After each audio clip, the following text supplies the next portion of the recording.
સુરતમાં વધતી ટ્રાફિક સમસ્યાને લઈને ટ્રાફિક પોલીસ એક્શનમાં આવી છે। કતારગામના વેડ રોડ પર ટ્રાફિકની અડચણરૂપ બનેલા ગેરકાયદેસર દબાણો સામે ખાસ ડ્રાઈવ હાથ ધરવામાં આવી હતી। પોલીસ અને પાલિકાની સંયુક્ત કામગીરી દરમિયાન રસ્તા પર ઊભી કરાયેલ લારીઓ અને ગલ્લાઓ દૂર કરી જપ્ત કરવામાં આવ્યા હતા।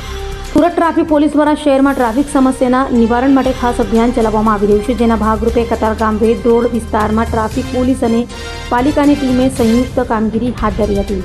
કાર્યવાહી દરમિયાન રસ્તાની અડચણરૂપ બનેલા ગેરકાયદેસર લારી ગલ્લાઓ દૂર કરવામાં આવ્યા હતા, તેમજ કેટલીક લારીઓ અને ગલ્લાઓ પાલિકાની ટીમ દ્વારા જપ્ત પણ કરવામાં આવ્યા હતા। આ ઉપરાંત ટ્રાફિકના નિયમોનો ભંગ કરતા વાહન ચાલકો સામે પણ પોલીસે કડક કાર્યવાહી હાથ ધરી હતી। પોલીસની આ કામગીરીને કારણે વેડ રોડ પર ટ્રાફિક વ્યવસ્થા વધુ સુચારુ બનશે તેવી આશા વ્યક્ત કરવામાં આવી રહી છે। કતારગામ વિસ્તારમાં સિંગણપુરથી લઈને વેડ ગુરુકુળ સુધી અમને અવારનવાર ટ્રાફિક સમસ્યાઓની રજૂઆતો મળતી હતી।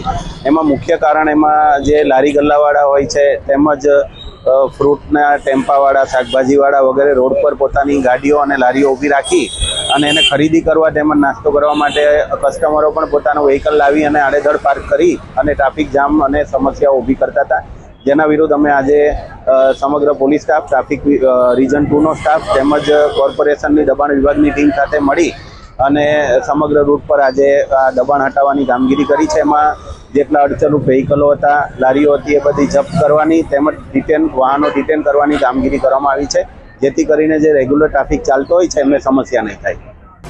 અભય થઈને નિષ્પક્ષતાથી નિરપેક્ષ રીતે વાસ્તવિકતાનો અરીસો રૂપી સચોટ માહિતી લાવતો સત્યની સાથે અભય ટાઈમ્સ।